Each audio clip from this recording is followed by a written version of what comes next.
American African Development Project waa hay'ad horumarineed oo aragtideedu ay tahay waxqabad iyo horumarin.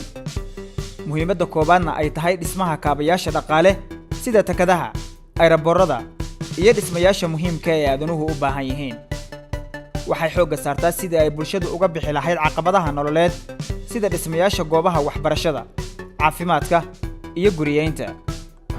waxaan kala mid ahay dadweynihii hore taageerada aanu hayno hay'adda American African Development Project oo baysu noqon doonto ama udub dhaxaad u noqon doonto xarunta ay ka hawlgasho gobolada Sool, Sanaag iyo Cayn. xaflad hay'addaas oo qaban doonta dhawaan shirweyne ballaaran oo lagu xusayo saaxiibtinimada dawladda Mareykanka iyo dalalka Afrikaanka iyo taariikhda ay isku leeyihiin 15ka bisha 12aad 2018 laguna qaban doono hoteelka weyn ee Nomad ee ku yaala xaafadda Soomaalidu ay ka degan tahay magaalada caasimadda Nairobi ee dalka Kenya.